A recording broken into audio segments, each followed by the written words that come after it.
Salut à tout le monde et merci de vous avoir abonné sur notre chaîne. Aujourd'hui, nous allons parler sur le sujet immigratoire aux USA.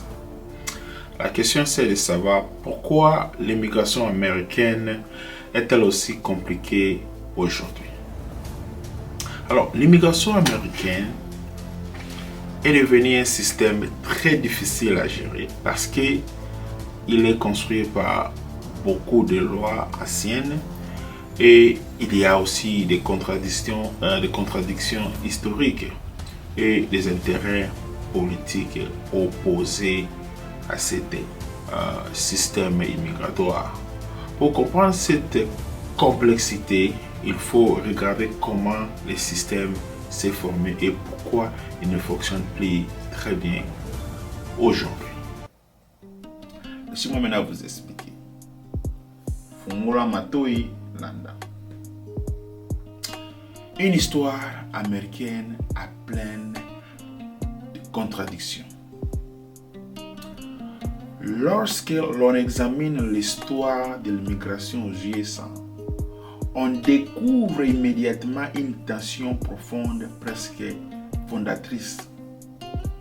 Deux visions opposées ont toujours cohabité dans ces pays.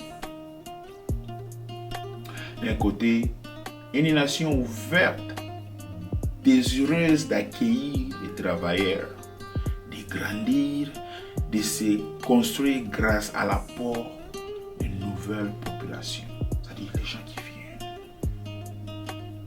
De l'autre côté, une nation inquiète, soucieuse de préserver une identité perçue comme fragile et cherche à limiter l'arrivée de certaines communautés jugées différentes.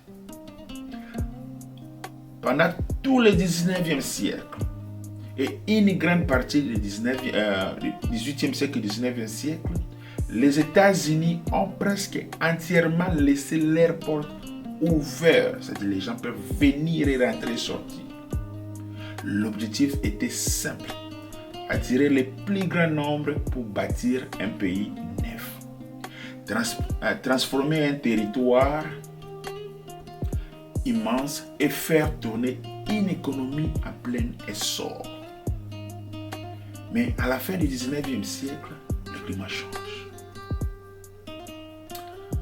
En 1882, une rupture majeure s'est produite avec l'adoption de la Chinese Exclusion Act. Première loi fédérale à interdire explicitement l'entrée d'un groupe national entier, à l'occurrence les travailleurs chinois. Puis, au début du 20e siècle, s'installe un système de quotas fondé sur l'origine nationale. Ces quotas favoriser largement l'Europe du Nord et l'Europe de l'Ouest. C'est-à-dire, entre 1910 et 30, plusieurs lois successivement réorganisant strictement l'accès au territoire américain. Leur logique repose sur une idée aujourd'hui largement discréditée, c'est-à-dire contrôler la composition ethnique du pays. Qu'est-ce que cela veut dire? C'est-à-dire, à cette époque, les dirigeants considèrent que l'immigration doit renforcer ce qu'ils imaginent être une identité américaine idéale, associée aux pays comme le Royaume-Uni, l'Allemagne ou la Scandinavie. Les personnes venant d'autres régions du monde sont alors perçues comme moins désirables. Cette politique s'appuie sur plusieurs facteurs. Pourquoi? La peur de changements culturels rapides, des théories raciales aujourd'hui rejetées, la crainte de perdre des emplois au profit de nouveaux arrivants, un contexte politique instable après la Première Guerre mondiale. Ces lois forment un cadre rigide, profondément discriminatoire, qui influence encore aujourd'hui les systèmes de fonctionnement américain, c'est-à-dire leur système immigratoire. Même lorsque les quotas raciaux disparaissaient en 1965, l'architecture administrative qu'ils ont créée continue d'alourdir le procédure et d'orienter le politique.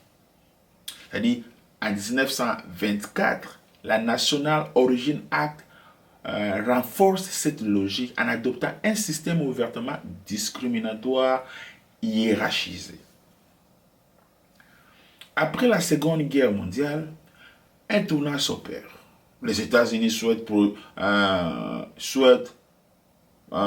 projeter une image plus humanitaire, c'est-à-dire la grande loi de 1965, c'est-à-dire l'immigration Nationality Act, c'est de mettre fin aux quotas raciaux, c'est-à-dire on n'interdisait plus personne, on ne faisait plus des choix ou des sélections sur base de là où vous venez, parce qu'avant, ils avaient des groupes qui pensaient mieux. En 1980, une loi crée cadre moderne pour accueillir des réfugiés. Ces réformes ont ouvert de nouvelles possibilités et ont permis à des populations longtemps exclues de trouver leur place. Mais elle a aussi fait naître des flux migratoires plus importants auxquels le système administratif n'était pas simplement préparé à le faire. Et aujourd'hui encore, les tensions entre ouverture et fermeture, entre besoins économiques et craintes sociales trouvent leurs racines dans cette histoire. Une histoire construite par des contradictions successives. Je voudrais ici dire merci à mon petit frère Omer Okoka, qui est en Namibie, que j'espère et je salue. Et merci mon petit frère pour tes soutiens. Donc, tous ceux-là qui nous regardent, veuillez souscrire pour que ça nous donne encore ce courage. Et beaucoup peuvent revenir ici et de vous donner des informations laquelle vous cherchez auprès de nous. Il est très important que vous puissiez vous puissiez souscrire, liker et commenter pour que nous ayons toujours une grande visibilité. Merci, on revient pour la deuxième partie. Pourquoi le système est si compliqué aujourd'hui? Parce qu'il y a trop d'objectifs opposés. La loi américaine essaie de gérer plusieurs choses en même temps, c'est-à-dire répondre aux besoins économiques. Si je vois le Mexique, la main-d'œuvre saisonnière est temporaire, surtout venant du Mexique, qui fait fonctionner les industries américaines. Beaucoup d'entreprises comptent sur ces travailleurs mexicains qui viennent faire des emplois essentiels, malgré qu'ils sont mal payés, et puis retourner chez eux à la fin de la saison. Ceci est très important. C'est-à-dire, le sujet dont nous parlons aujourd'hui, voici la vraie cause de cette immigration. C'est-à-dire ici, si tu vis aux USA et que tu manges de la laitue en hiver, il est presque certain à 100% qu'elle vient de cette région. C'est-à-dire Californie produit 70 à 75 et Arizona produit 20 à 25%. Et qu'elle a été récoltée par ces immigrés-là mexicains.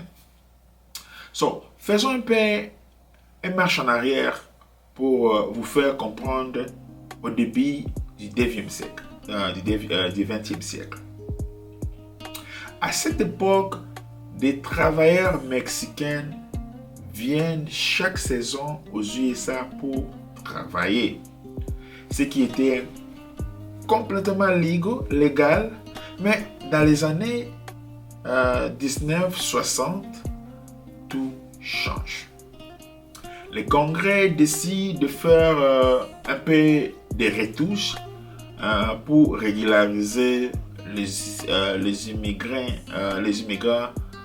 mexicains. À cette époque, il avait encore au Congrès d'adopter des lois négociées entre les partis et avec les compromis, les gens qui voudraient réellement venir travailler aux USA. Et il décide de mettre fin à ce programme. Donc, le Mexicain qui vient travailler ne pouvait plus venir aux USA. Et cette décision vient à partir du fait que les syndicats et les associations de défense des droits trouvaient que ce système était abusif et exploitait les travailleurs. Il y avait aussi beaucoup de preuves qui réellement montraient comment est-ce que c'était abusif. Mais d'autres personnes, notamment certains économistes, disaient que faire venir autant de travailleurs peu payés faisait baisser les salaires de tout le monde. Ça, c'est beaucoup plus de raisons que nous entendons. Et qu'il fallait plutôt encourager les travailleurs américains à prendre ces emplois agricoles. Les Américains n'aiment pas travailler dans des champs, dans des restaurants, dans des hôtels, les nettoyages, n'aiment pas ça. Les Américains ils ont des choix de travail qui se sentent à l'aise pour travailler. Le problème, c'est que le Congrès n'a pas ensuite créé aucune permanente loi à ce que les travailleurs peut qualifier d'entrer légalement dans le pays. Leur idée était, les Américains doivent remplir ces emplois, mais en réalité, le Congrès lance une sorte de grand test. Il se demande si on rend illégal le système de travail migrant qui est déjà profondément intégré dans l'économie américaine.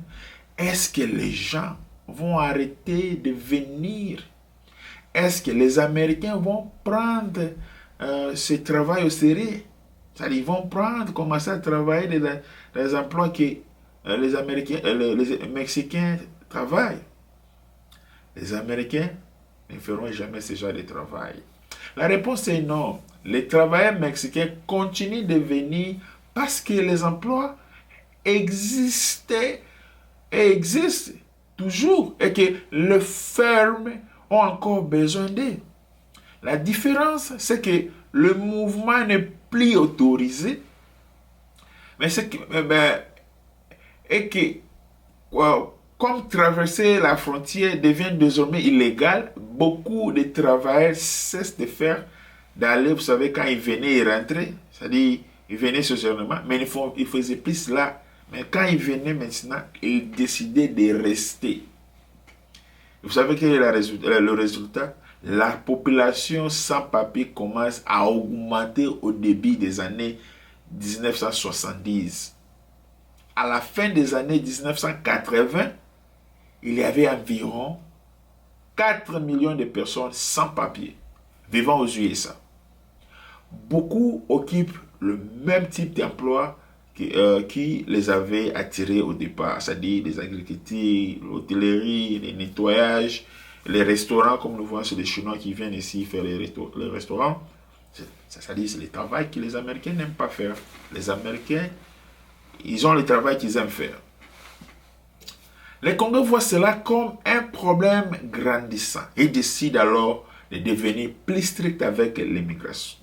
Il veut faire appliquer les limites migratoires de manière ferme et claire.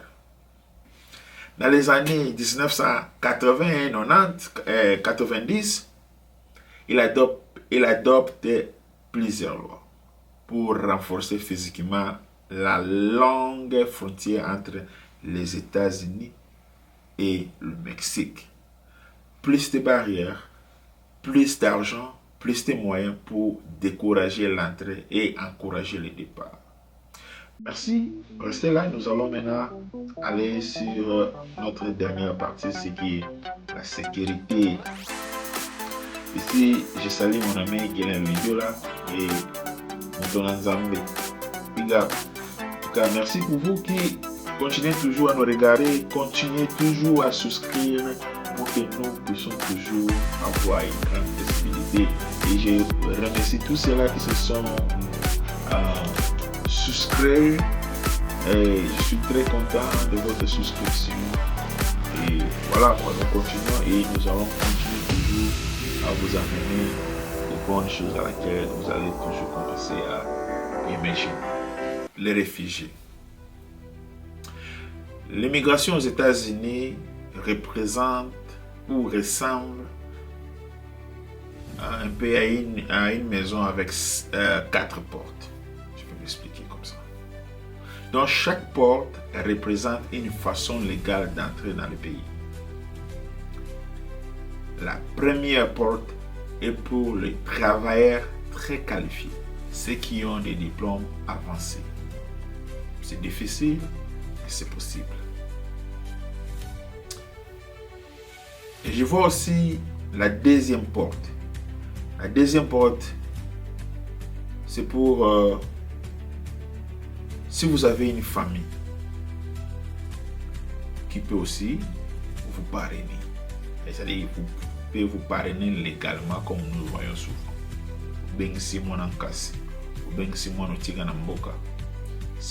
C'est possible à ce que vous puissiez ramener cette personne aussi aux États-Unis. Et la troisième porte est la loterie des visas. Moins de 1% des candidats sont choisis pour venir immigrer aux États-Unis. Nous avons vu ça récemment avec la République démocratique du Congo, là où je viens. La quatrième porte concerne l'asile et le statut de réfugié pour les personnes qui fuient un danger ou des persécutions. Donc on vous connaît là où vous êtes. Oh, bah, ah, yonani ba bomo na Congo. On a kimio XY. Bah, on vous connaît. So, l'asile, c'est aussi une quatrième porte pour aussi venir habiter ou rester aux USA. So, logiquement, un pays qui dépend de la main-d'œuvre immigrée pourrait créer une cinquième porte. Une porte pour les travailleurs peu qualifiés qui occupent pourtant des emplois essentiels comme la construction, l'agriculture, le nettoyage, la restauration et toutes ces choses. Si les Américains peuvent les créer, ça pourrait aussi diminuer que les gens qui viennent vivre ici sans papier. Donc, les États-Unis ont besoin de créer une cinquième porte, hormis les 4 portes dont je viens de vous les définir. Mais cette porte n'existe pas encore. Il existait, on l'avait aboli, mais ça n'existe pas. Il n'y a aucun moyen légal spécifique pour les travailleurs peu qualifiés de venir s'installer et travailler. Résultat aujourd'hui, plus de 10 millions de personnes vivent dans la clandestinité, dans des situations irrégulières, ils n'ont pas de papier parce que tout simplement, ils n'ont pas cette possibilité de venir vivre ici compte tenu il n'y a pas une loi qui leur permette. So, ces gens-là vivent ici depuis longtemps et ils travaillent, ils remplissent des emplois indispensables et ne représentent que 3 à 4% de la population. Mais elles sont cruciales pour plusieurs secteurs en Amérique. Les Américains ont besoin de créer des réformes législatives à l'Assemblée pour permettre à ceux qui, comme les Américains même n'ont pas réellement le temps de travailler, des petits travaux, de nettoyage, de construction de l'hôtel, de housekeeping, alors ils ont besoin de créer une loi pour permettre les gens peu éduqués mais qualifiés pour venir faire ce genre de travail ici aux États-Unis, comme ils ne veulent pas de ce travail. Donc, à la fin des années 1990, comme on l'avait vu avec les données sur l'agriculture américaine, beaucoup reconnaissent que l'économie dépend de cette main-d'œuvre, c'est-à-dire les Mexicains. Au lieu de vouloir expulser tout le monde, il existe même une volonté politique d'offrir à ces personnes un chemin vers la légalité. Voyez, pour qu'elle puisse sortir de la clandestinité, et cela permettait à ce que les gens soient régularisés. Donc, la plupart des Américains pensent qu'une personne qui se comporte bien, travaille, perd ses impôts, contribue à la communauté, peut normalement vivre et demander aussi la citoyenneté. Mais ce n'est pas du tout comme ça que ça fonctionne. Le Congrès doit à tout prix faire ce qu'il y ait une sorte de loi qui passe. Le voie légale pour venir aux États-Unis n'ont jamais suffi à répondre. La sécurité. Comprendre les rôles des ICE et l'évolution des politiques d'immigration aux USA. Pour beaucoup de gens, l'agence ICE est simplement une force chargée d'expulser des personnes en situation irrégulière. Pourtant, son rôle et son fonctionnement sont bien plus complexes que ce que les gens pensent. C'est-à-dire, aux États-Unis, des grandes agences gèrent l'immigration. Customs and Border Protection pour la frontière et l'immigration et Customs Enforcement ou encore ICE. Donc, nous devons savoir ça, Customs Border and also Customs Enforcement, on les appelle autrement ICE. Donc, les gens doivent comprendre ça. L'ICE vient juste pour lorsque vous êtes dans une situation irrégulière, vous commettez une faute, et là, il vient juste prendre la main sur vous et vous embarque et vous amène dans les centres de détention. C'est-à-dire, les obligations constitutionnelles, c'est aussi quelque chose que nous devons savoir. Une question revient souvent si une personne est arrêtée parce qu'elle n'a pas de statut légal, pourquoi pas ne pas les renvoyer immédiatement? Ça, ce sont des questions beaucoup plus pour les gens qui ne connaissent pas trop sur le mode de fonctionnement des droits de l'homme. La réponse se trouve dans la Constitution américaine. Vous voyez? Dans la Constitution américaine, dans le 5e amendement, le 5e amendement qui garantit à toute personne présente sur le sol américain, citoyen ou non citoyen, le droit à une procédure équitable. Cela signifie le droit à un procès, le droit de présenter sa défense, le droit d'être entendu par un juge. Donc c'est vraiment important parce que ce n'est pas parce que vous êtes irrégulier et directement on peut vous prendre et directement vous amener là où on veut. Ces principes sont fondamentaux dans l'histoire américaine, même si leur application devient parfois difficile, aux politiques ou aux défis politiques actuels. C'est pour cela que de nombreuses personnes sont placées dans des centres de détention en attendant leur audience. Que ça se passe en attendant qu'ils aient leur audience avant qu'on les expulse. Donc, ces lieux sont conçus comme des espaces temporaires destinés à assurer une présence pour des rendez-vous juridiques et non le fonctionnement comme des établissements punitifs.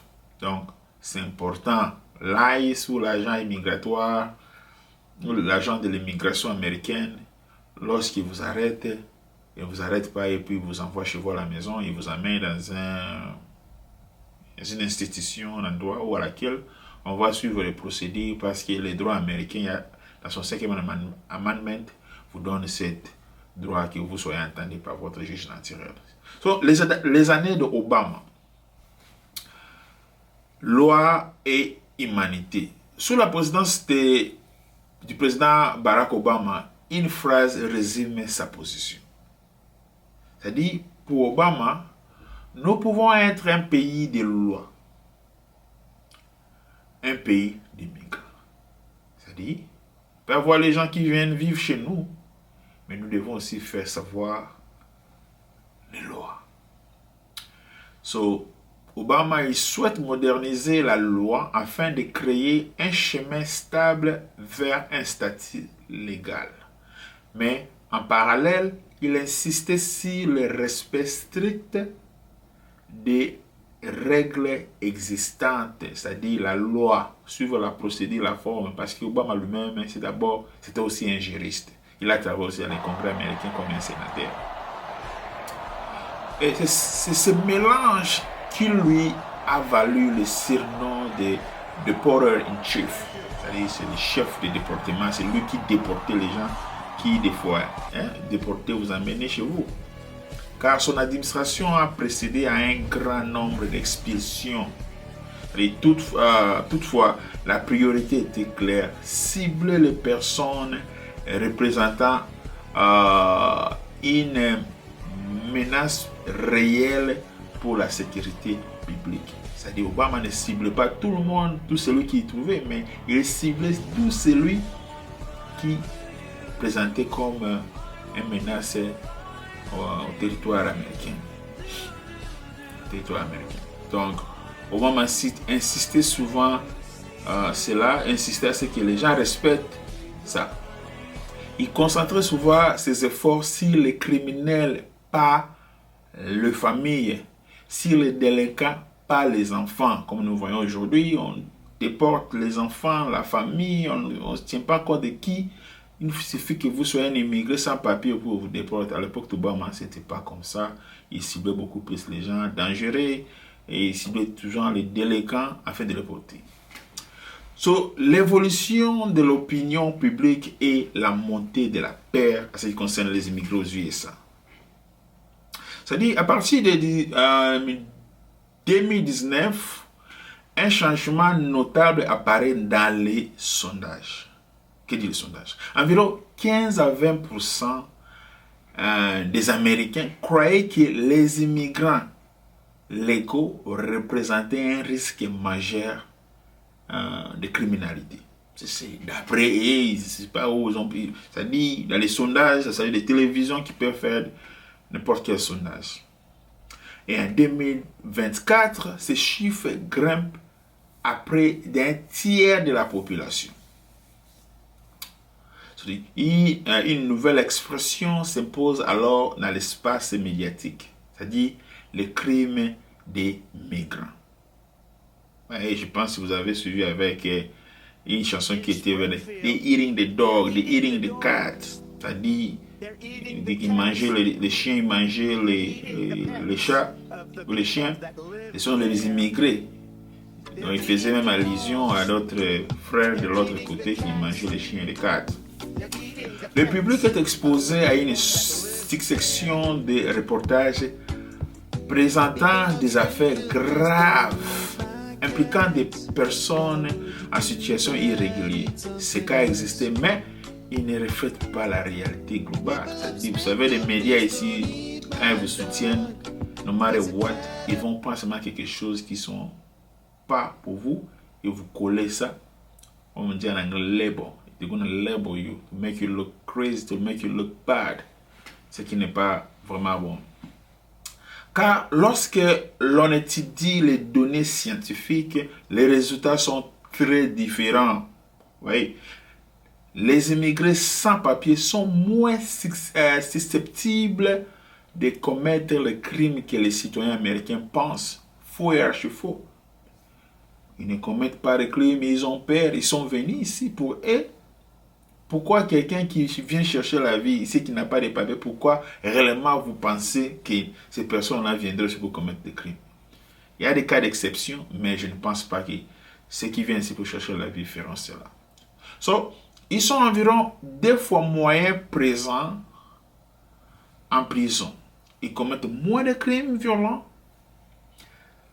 Dans plusieurs États, une hausse de la population étrangère est même associée à une baisse des crimes violents et des délits contre le bien. C'est-à-dire, les immigrés sont moins, ils ne sont même pas dans des prisons, dans des centres de détention pour des causes dont les acquises. On appelle ça sur les médias bias. Quand ils ne vous aiment pas, ils vous collent tout ce qu'ils veulent. Ok, on vous pointe du doigt que vous êtes mauvais. Donc c'est pourquoi vous qui aimez beaucoup de télévision avec des noms, il faut faire attention. Ce n'est pas toute télévision que vous devez croire. Malgré cela, la perception publique est largement influente par les nouvelles marquantes par les statistiques. La première administration Trump, dès son arrivée au pouvoir, Donald Trump a appliqué une série de mesures extrêmement agressives. Parce que Trump a été élu. Vous savez, Trump, c'est un homme de parole. Hein? Quand on vous dit qu'il va faire ceci, il va le faire.